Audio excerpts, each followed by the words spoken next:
മൺചട്ടി എങ്ങനെ മയക്കാമെന്ന് നോക്കാം. ഞാൻ 2 മൺചട്ടി വാങ്ങിച്ചിട്ടുണ്ടായിരുന്നു. ഈ മൺചട്ടി ആദ്യം നന്നായി കടലമാവിട്ട് ഒന്ന് കഴുകിയെടുക്കാം. കടലമാവില്ല എങ്കിൽ ഗോതമ്പ് പൊടിയോ അരിപ്പൊടിയോ ഇവയിലേതെങ്കിലും ഒന്ന് ഇട്ട് നന്നായി കഴുകിയെടുക്കാം. ആദ്യം ചട്ടിയിലേക്ക് കടലപ്പൊടി ഇട്ട് കൊടുക്കുകയാണ്. ഇതിന് ശേഷം ഒരു സ്ക്രബ്ബർ എടുത്തിട്ട് കടലപ്പൊടി സ്വല്പം നനച്ച് കൊടുക്കും. എന്നിട്ട് ചട്ടി നന്നായി തേച്ച് വരിക.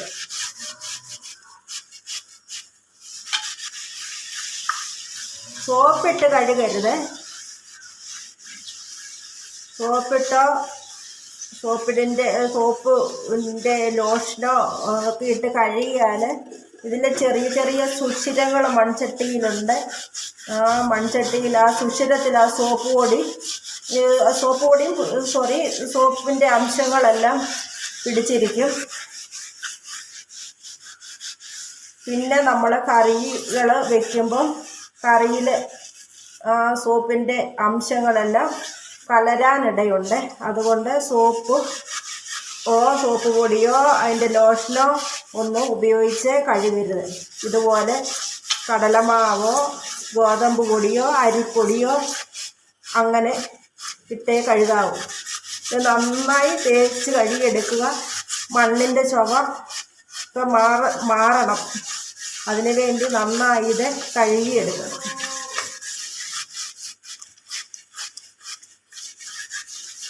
ഉരച്ച് കഴുകിയെടുക്കണം.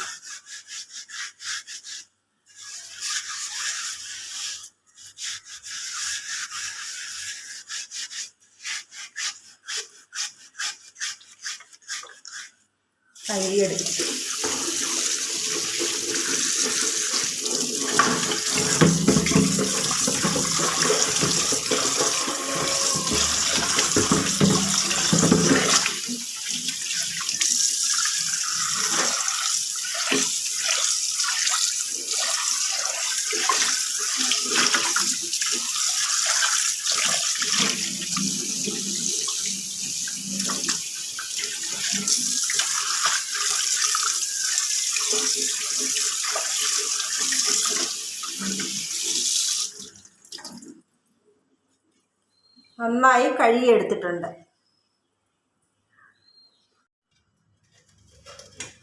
അതുപോലെ തന്നെ ഈ ചട്ടിയും കഴുകിയെടുക്കാം.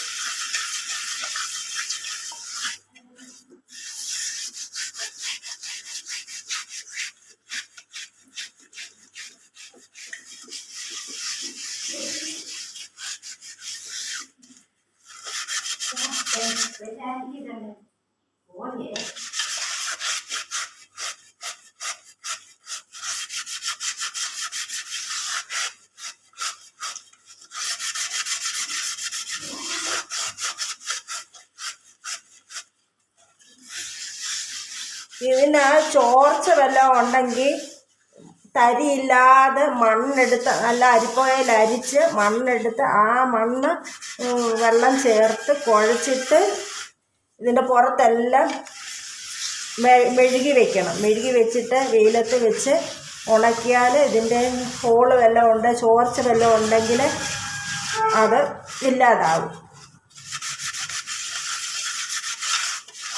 നന്നായി കഴുകി ഈ ചട്ടിയും എടുത്തിട്ടുണ്ട്.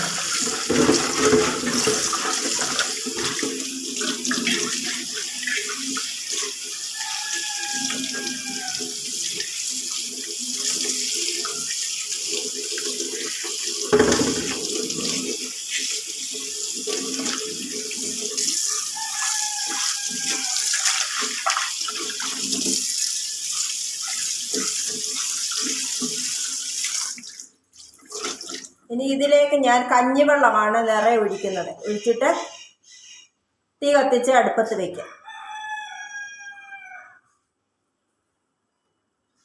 ഈ ചട്ടി കഴുകി വൃത്തിയാക്കി വെച്ചിട്ടുണ്ട്. ഇതിലേക്ക് കഞ്ഞിവെള്ളമാണ് ഞാൻ ഒഴിച്ചു കൊടുക്കുന്നത്. ഈ കഞ്ഞിവെള്ളം നന്നായി തിളപ്പിച്ച് വറ്റണം.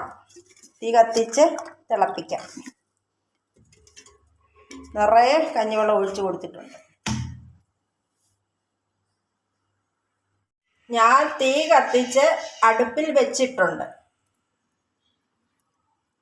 ഈ വെള്ളം മുഴുവൻ ഇരുന്ന് വറ്റണം. പണ്ടുള്ളവർ നെല്ല് കുത്തുന്ന ഉമിയെടുത്ത് ഇതിലെ വറുത്ത് മയക്കാറുണ്ടായിരുന്നു. കാപ്പിയുടെ തോട്, അവയ്ക്കുന്ന ആ തോട് എല്ലാം കൂടി ഇട്ട് അങ്ങനെ വറക്കാറുണ്ടായിരുന്നു. ഇപ്പം അതൊന്നും കിട്ടുക പതിവില്ലല്ലോ.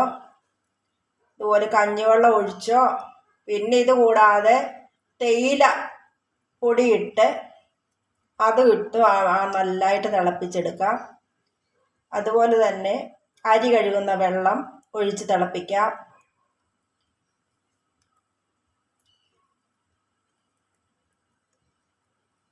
കഞ്ഞിവെള്ളം നന്നായി വെട്ടി തിളയ്ക്കുന്നുണ്ട്. ഇത് തിളച്ച് പറ്റണം. ചട്ടി നന്നായി കഴുകിയെടുത്തിട്ടുണ്ട്. എല്ലാം നല്ലതായിട്ട് മയങ്ങി. 2-3 മണിക്കൂർ നേരം അടുപ്പയിലിരുന്ന് കഞ്ഞിവെള്ളം പറ്റിയതാണ്.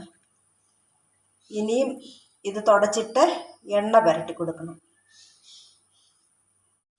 ഞാൻ ചട്ടി നന്നായി കഴുകി അതിന് ശേഷം തുടച്ച് വെച്ചിട്ടുണ്ടായിരുന്നു. ശേഷം എണ്ണ പുരട്ടി കൊടുത്തിട്ടുണ്ടായിരുന്നു. പിന്നെ എണ്ണ പുരട്ടി വെച്ചേക്കുകയാണ്.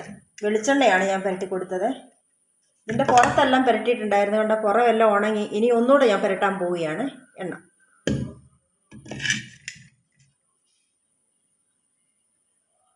വീണ്ടും എണ്ണ ഇതിൻ്റെ അകത്തും പുറത്തും പുരട്ടി കൊടുത്തിട്ടുണ്ട്. ഇത് ഇവിടെ ഇരുന്ന് കുറച്ച് നേരം കൂടി ഇവിടെ ഇരിക്കട്ടെ. വീണ്ടും ചട്ടി അടുപ്പത്ത് വെച്ച് ഇതിൽ കുറച്ച് തേങ്ങ തിരിഞ്ഞ് ഇട്ട് കൊടുത്തിട്ടുണ്ടായിരുന്നു. അത് വറുത്തെടുക്കുകയാണ്.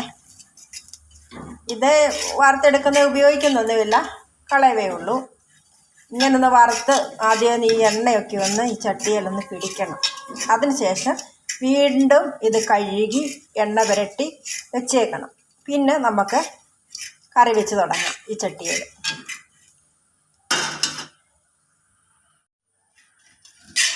ചട്ടി വാങ്ങിയിട്ട് ചൂടോടെ പച്ചവെള്ളം ഒഴിക്കരുത്. ഒഴിച്ചാൽ വെടിച്ച് കീറിയാൽ പോവും. അത് തണുത്ത ശേഷമേ വെള്ളം ഒഴിച്ച് കഴുകാവൂ.